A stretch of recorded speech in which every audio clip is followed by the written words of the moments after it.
국회 출입하는 정태진 기자와 뉴스 추적 이어가겠습니다. 어서 오십시오. 정 기자, 40명이 넘는 국민의힘 의원들이 관저 앞에 모였는데 정작 당 지도부는 이렇게 많이 갈 줄 몰랐다고요? 네, 그렇습니다. 권영세 비대위원장과 통화를 해봤는데 본인도 놀랐다고 했습니다. 권 비대위원장은 MBN에 이렇게 많이 갈 줄은 몰랐다며 당의 공식 입장은 아니라고 다시 한번 강조했습니다. 절반 가까운 의원들이 몰려갔는데 당의 공식 행보는 아니다. 그럼 왜 이렇게 많이 간 겁니까? 네, 그래서 관저 앞으로 나온 의원들에게 왜 나가게 됐느냐 좀 취재를 해보니까요. 네네. 대통령의 체포를 막겠다는 적극적인 의원들이 다수였고 헌법은 지켜야 하지 않겠느냐는 반응도 있었습니다. 내란죄 철회 등 국민의힘이 주장하는 절차적 정당성 지적에 힘을 받기 시작한 건데 계엄 선포 이후 부정 여론에 숨죽이던 여당 의원들에게 방어 논리가 생긴 겁니다. 탄핵에 반대했다며 비판받던 여당 의원들은 우려한 대로 절차상 하자가 많다고 주장할 수 있게 된 셈입니다.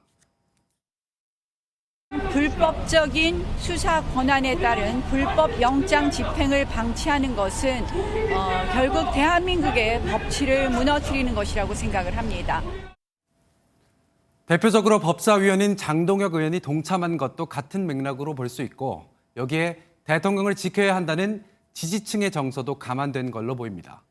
한 친윤 핵심 의원은 MBN과 통화에서 대통령의 지지율 40% 복귀가 의원들에게 영향을 미쳤다고 본다고 밝혔습니다. 역시 뒤에는 지지율이 있었습니다. 그런데 오늘 관저에 간 의원들을 보면 TK, PK 이쪽 의원들이 대다수입니다. 네, 그렇습니다. 실제로 영남권 의원들이 대부분 관저 앞에 모인 걸 확인할 수 있습니다. 네.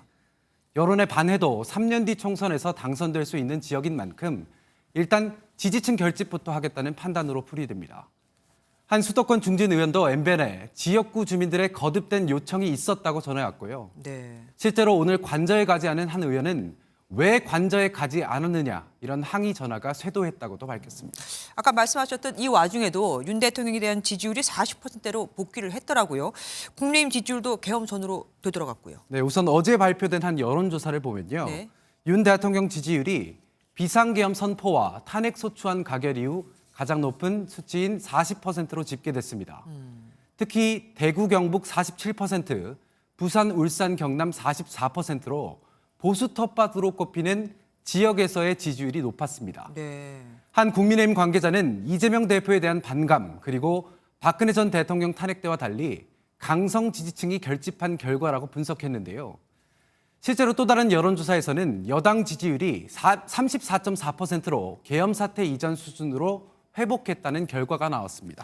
그런데 이 대통령의 지지율은 예전에 좀 전이죠. 한 자릿수가 예상될 만큼 굉장히 낮았었습니다. 그런데 갑자기 40%라고요? 이 조사 신뢰할 만한 거 맞습니까? 네, 그래서 이 여론조사 질문들을 하나하나 좀 뜯어봤습니다. 네네. 질문 3번에서 5번을 보면요. 보시는 것처럼 현직 대통령 강제 연행, 부정선거 의혹 제기 등이 질문에 담겨 있습니다. 실제로 한 여론조사 업계 출신 관계자는 MBN에 질문 3번에서 5번 세팅에서 왜곡이 일어날 수 있다며 이 질문에 동의하는 강성 지지자들만 여조 결과에 집계된다고 지적했습니다. 즉, 이 질문에 동의하지 않는 응답자들은 전화를 끊어버리고 이 경우 결과에 집계되지 않아서 질문의 편향성이 있다는 겁니다. 네. 이 관계자는 이번 여론조사를 국민 여론으로 보기는 어렵다고 덧붙였는데요. 권영세 비대위원장은 지지율이 올랐다는 부분은 기쁜 일이지만 더 지켜봐야 한다고 신중한 입장을 전해왔습니다. 정 기자 자세히 취재네요. 수고하셨습니다.